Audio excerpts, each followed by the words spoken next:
Once upon a time, a spacecraft named Rosetta was launched into the night sky. A long, long journey lay ahead of her to uncover the mysteries of our solar system. Rosetta carried a little passenger, the lander Philae. It had taken many, many years to dream up this mission. And now, on the 2nd of March 2004, Rosetta was on her way to the far-off comet 67P Churyumov-Gerasimenko. The adventure of Rosetta and Philae was inspired by stories they heard from Grandfather Giotto. Long, long ago, men and women on Earth gazed in wonder at comets that appeared in the sky. What were these mysterious objects? Some thought they might be caused by Earth breathing into the sky, but no one knew for sure. Until a Danish astronomer named Tycho Brahe discovered that comets are very far away, much, much further from Earth than the Moon. How could we learn more about these distant objects? By trying to get close to them. And getting close to a comet was exactly what Rosetta and Philae planned to do. But before they got to theirs, they had a lot to prepare. They listened in awe as Giotto told them about a handful of spacecraft that had visited other comets before them. I was one of the lucky spacecraft to fly very close to the most famous comet of all, Halley's Comet. Halley's Comet is very special. It is named after Edmund Halley, who discovered that many comets come back regularly to our sky. He predicted that one of those comets would return after 76 years. And it did. Time and time again, Halley's Comet has come back right on schedule every time. The last time, in 1986, I was there. Together with a bunch of friends from lots of other countries, we set off to welcome this legendary comet. I was the bravest of all, and flew less than 600 kilometers from the comet's nucleus. It was a harsh place, but the sight was amazing, and I sent pictures back home. Many more spacecraft have gone looking for comets after us, like your cousin Stardust, who flew by Comet 81P Wild, collected dust particles from the shiny tail, and sent them back home to be studied. Or one of your other cousins, Deep Impact, who made a crater in Comet 9P Temple to see what's under the surface. Stardust flew by this comet a few years later to look at this famous crater. We have learned a lot about comets, but much more is still to be discovered. Comets hold many secrets about the early days of our solar system. How did planets form? How did water arrive on Earth? And you, Rosetta and Philae, are going to find out by doing what no space probe has ever attempted: orbit a comet and land on it. Rosetta and Philae had a historic mission ahead of them, but the journey would be very long. It would take them over 10 years, and they would have to overcome many challenges before they reached their destination. Rosetta needed lots of energy to get to the comet, and got some from Earth and Mars by flying around them, seeing some beautiful sights. Along the way, she and Philae also went to places spacecraft hadn't visited before. Rosetta found a diamond-shaped object, the asteroid Steins, and took amazing pictures for everyone on Earth to see. The diamond disappeared as the spacecraft sped on. Further along the way, a giant appeared, Lutetia, an ancient rock 100 kilometers tall and 100 kilometers wide, with big craters on the surface. Rosetta sent more pictures home of the amazing encounter.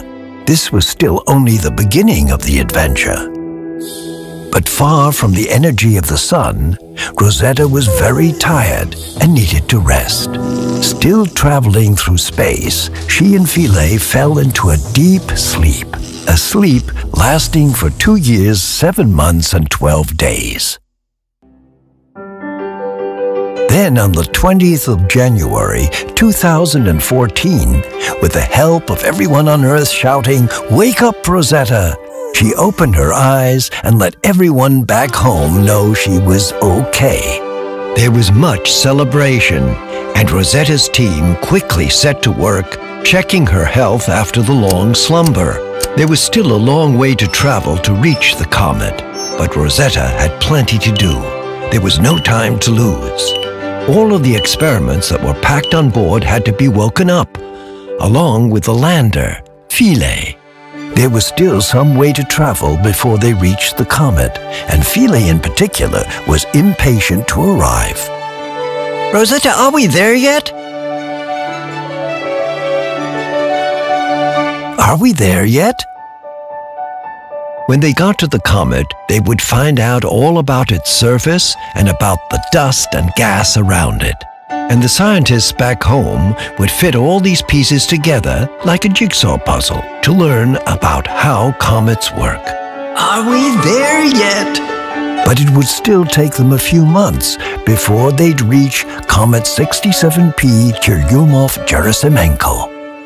Before long, Rosetta was able to see the comet in the distance. She was getting closer and closer, but there were still many challenges ahead. The route to the comet was complicated, and she had to carry out some difficult maneuvers.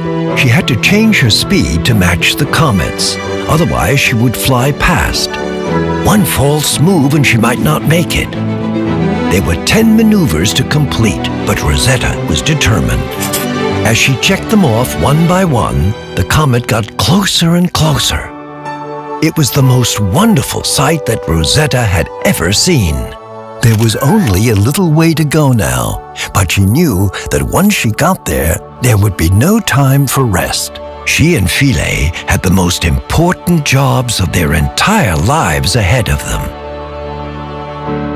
Rosetta's exciting mission was to follow the comet as it traveled around the sun. She would learn all about the comet and how it changes as it gets warmer and warmer, while Philae would visit the surface. But as she got closer, Rosetta realized that the comet was much more complex than people had first thought using telescopes from far away. It almost looked like two comets stuck together, and from some angles its shape was really rather strange. It was the beginning of August, and Rosetta had to maneuver several times to get closer and closer to the comet. The nearer Rosetta got to the strange world, the more wonders she discovered on its surface. There were craters, cliffs, and boulders the size of houses. Rosetta spent many weeks studying the surface of the comet, sending lots of information back to Earth. She also started to analyze the dust and gas around the comet. But there was always one question in the back of her mind. Where was Philae going to land? No spacecraft had ever attempted to make a soft touchdown on a comet. Philae started to pick some of his favorite spots on the comet, but Rosetta had to check with the experts back home. They thought long and hard and eventually found the best spot for Philae to land. Then Rosetta had to plan the exact route around the comet to make sure that Philae would land in the right place. Soon it was time for Philae to make the final preparations for his great adventure. He checked that he had everything he needed to land on the comet. Finally, the moment everyone had been waiting for arrived.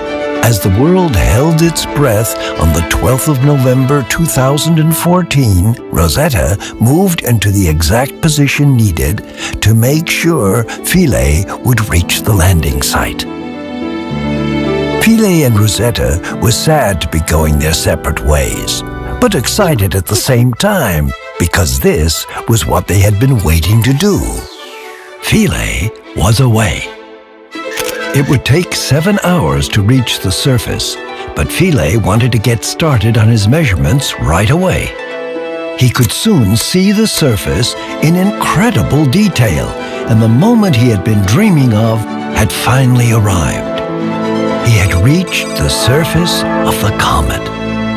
But all was not right. His harpoons did not fire. Philae realized he couldn't relax yet. He was rising from the surface again. Philae was scared he might drift off the comet completely. This was not in the plan. But eventually, he came back down again. However, as he looked around, he realized he had landed in a completely unexpected location. Philae immediately set to work on studying his new home. It took him just over 2 days to conduct all the experiments he had brought with him. After all his hard work, Philae began to feel tired, so he made sure to send all the data he had collected back to Rosetta. As the sun set over Philae's new home, he fell into a deep sleep, safe in the knowledge that he did his main job well, that his family of comet-chasing heroes would be proud of his achievement. Who knows? Perhaps one day enough sunlight would fall on his new landing site and wake him up. Meanwhile, Rosetta continued studying the comet, learning new and wonderful things as she followed it on its journey through the solar system. It measured 4 kilometers across, and from the gravitational pull that Rosetta felt, she could calculate the mass of the comet, 10 billion tons. Although the comet looked like a giant rock, it was made of something much lighter, so much so that it would float on water. Rosetta collected samples of the gas and dust that streamed into space in order to learn more about what the comet was made of and where in the solar system it was born. One of the most important questions scientists back home wanted to answer was where Earth's water came from. Could it have come from comets and asteroids billions of years ago? Rosetta was surprised to discover that the water vapor flowing away from her comet had a different flavor to Earth's oceans. The scientists wondered what it would mean for their theories of how the solar system evolved. There were many other types of gases too, and it smelled like a weird mixture of rotten eggs, horse stables, and marzipan.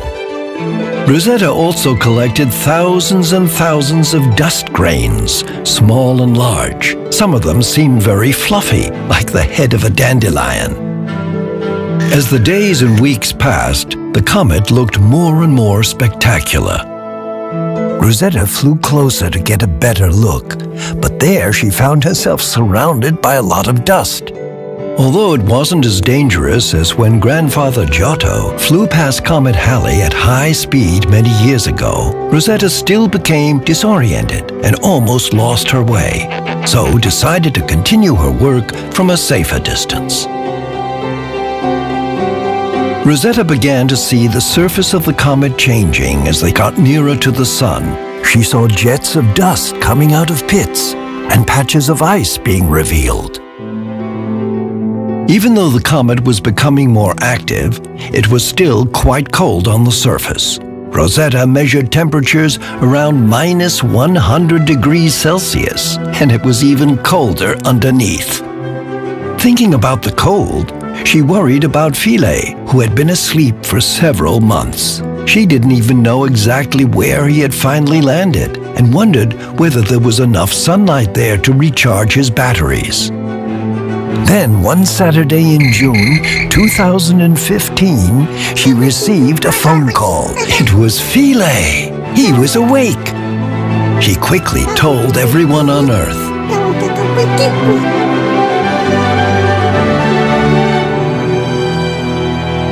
Rosetta wanted to tell Philae all that had happened while he had been asleep and the many exciting things she had learned about the comet, but the connection wasn't very good. It was very frustrating, and Rosetta had to move to different locations to try to find the best spot for a better connection. Philae hoped he would soon be able to do more experiments on the comet's surface, while Rosetta studied it from afar. As the comet reached its closest point to the Sun on the 13th of August, Rosetta and Philae were very excited to witness this once-in-a-lifetime event. Rosetta saw more and more gas and dust streaming from the comet's surface. At that time, she had to keep at a safe distance because the comet was so active and the environment was very dusty. Rosetta knew that astronomers back on Earth were also observing the comet, and she enjoyed seeing the images of how it looked from afar. It made her realize just how vast the comet's tail was, over 10 million kilometers. She explored some of the tail herself on excursions that took her over 1,000 kilometers from the nucleus. There, she studied how the stream of charged particles flowing from the Sun affects the comet. Even though Rosetta was far away, she often thought of Philae, whom she had not heard from since before their closest approach to the Sun. She hoped that he had also enjoyed the view on the comet when it was most active. Later, as they moved back towards the outer solar system, the comet became less active, and it was finally safe for Rosetta to get closer again.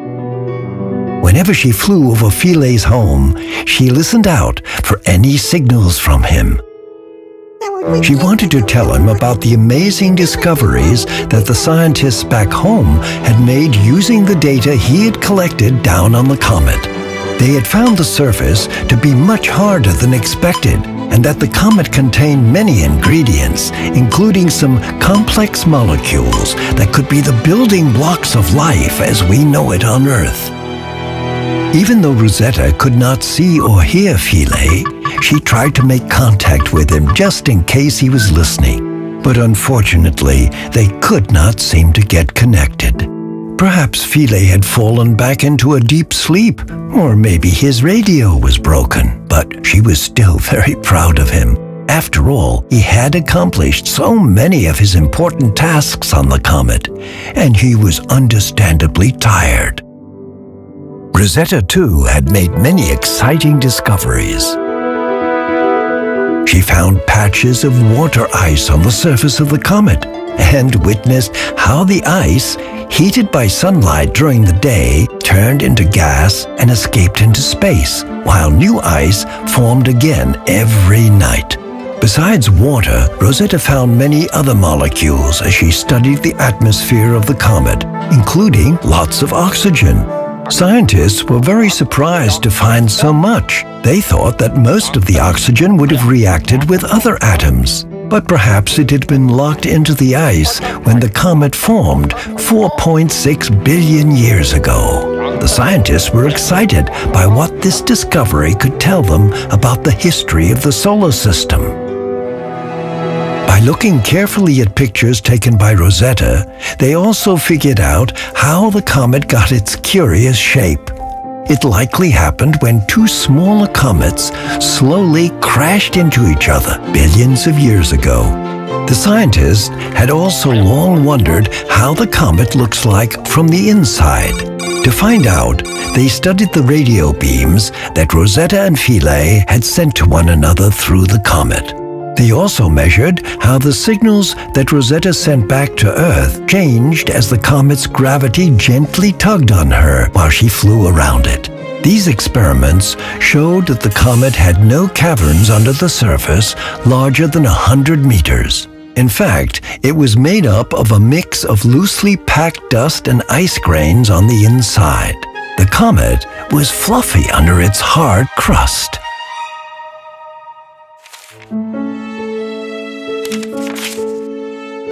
Scientists also came to understand that comets were made of the dusty and icy material left over after the planets were formed, and so they contained some of the oldest and best preserved material from the birth of our solar system.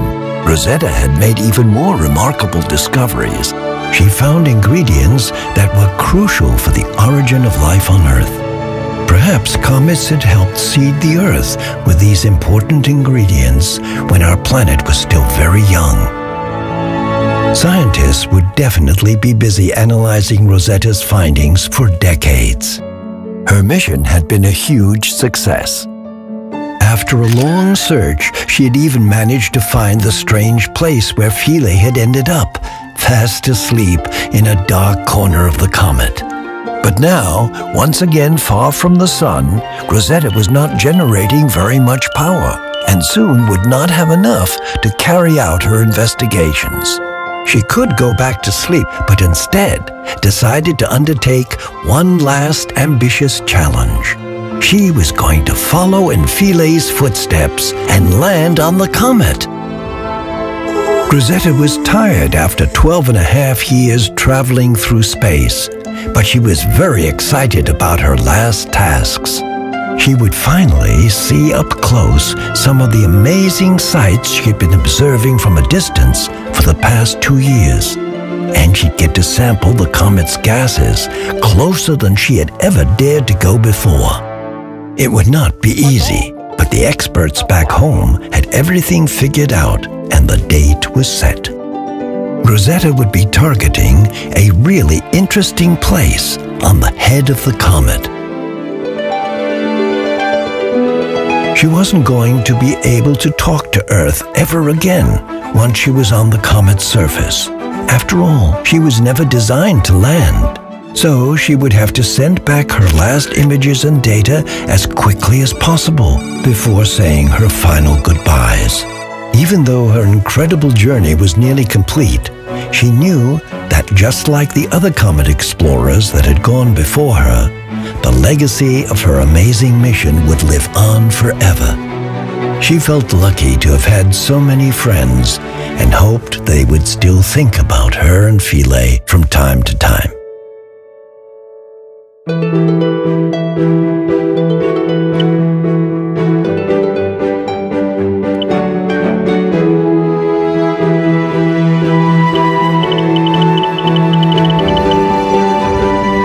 Finally, after 786 days at the comet, the last day of her extraordinary adventure arrived.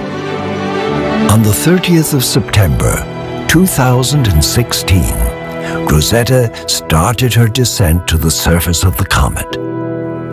She made unique measurements and took many close-up photos of the wonderful sights, thinking of the future scientific discoveries to come before she touched down on the comet for her well-deserved rest.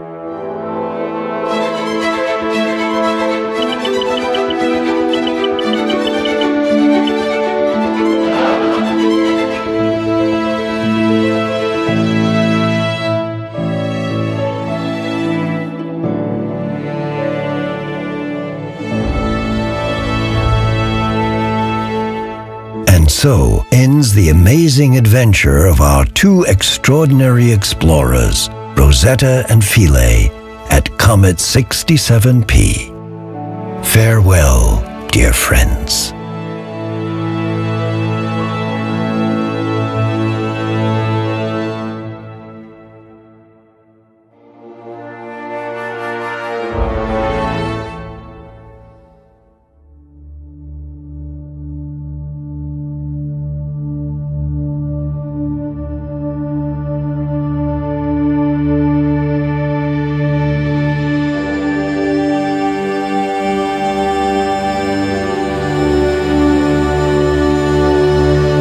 We found them.